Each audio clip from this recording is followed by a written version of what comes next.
Reddick, hold serve coming off the pit lane. Green when we return. Briscoe did a really good job there getting launched, getting into the gas right at the right time, almost even, heading off into turn 1. Watch that 5 car. Inside row 4, Kyle Larson right in the game. Almost 3 wide down the back straightaway for the lead. Chris Buescher making a move in the back. Briscoe trying to get to the outside of Reddick for the lead. They continue side by side for the top spot off of 4.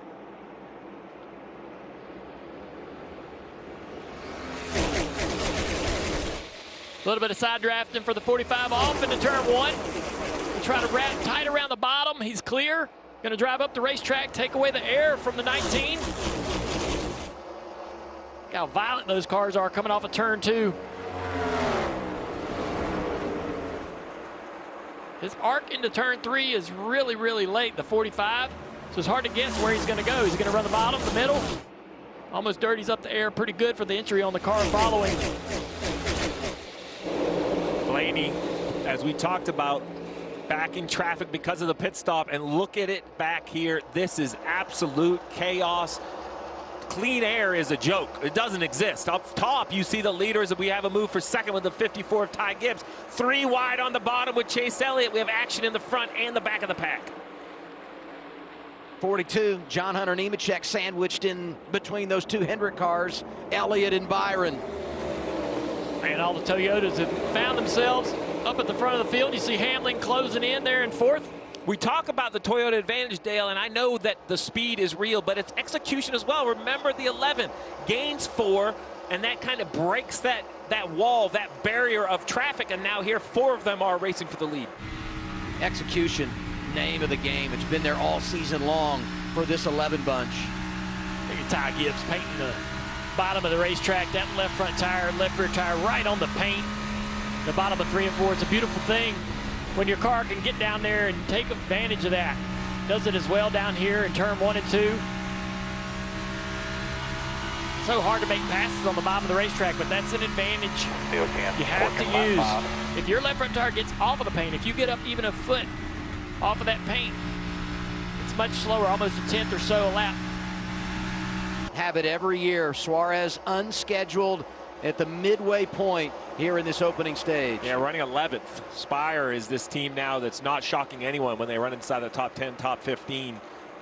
The only good news for the 7 is it's early. If this was in the final stage, it's going to be really hard to come back. He's easily going to go a lap down. As you see on the top, the leaders now into turn 1. Talking to him this morning, he's super excited about his car, loved his car in practice, looking forward to the race. Been running great all year long. There, Connor Zillage.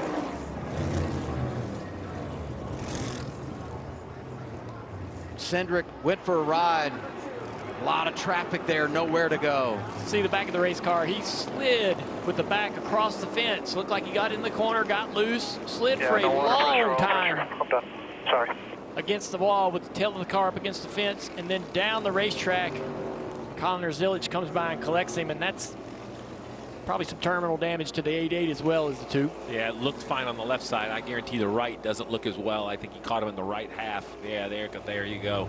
That right rear suspension heavily damaged. Fuck, man. Now, unlike in years past, this 88, as you see, the right rear shock comes off the car. If you want to run a coilover shock, looks like. But unlike in years past where it would be the end of the day, the 88 will have the chance perhaps to come in and see if repairs are possible in the garage. I'm not sure for the 2 day over. Let's take a look, Dale. Down on the bottom of the racetrack. Did he get a little help there or just get loose? Love to see that a little further back. Oh, the 24, Byron comes by with a little contact, and look how hard that hit is. Doesn't look like the 20 of Bell made any contact with him. It just got up off the bottom of the racetrack. We talked about keeping the tires on the paint and the grip that's there. Looked like the 2 just missed the bottom a little bit. And the back comes around. The 24. Right. Oh, That's there's contact, damage. Yeah, you definitely damage. saw some contact. So the right side of the 24 is going to have to be looked at. And what a big hit for the 88. I agree with you. I don't think there was contact for the 20. I think he just was turning in. The 20 was right there. I'm going back it down. Stay top. Go top here. Go top. You're Oh, behind man.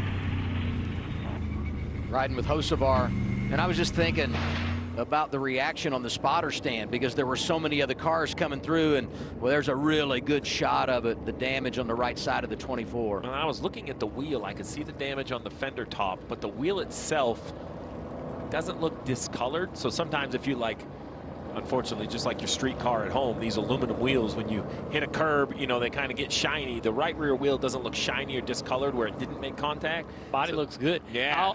Only thing you're going to worry about is if that right rear is pointing in the right direction. You know, that's right. Denny Hamlin talked about how it could get just a very, very small amount of flex or bend in any of those suspension parts, and your car changes entirely how it drives. So to the thousandths, I mean, it's just perfection in how these cars are set up and which way those tires are pointing. So the 2 of Cindric, a great break for the 7 of Suarez, who we saw make that unscheduled pit stop. He'll get his free pass. So, of remembrance. On Memorial Day, we remember Sergeant Ruben Marcus Fernandez III, United States Army.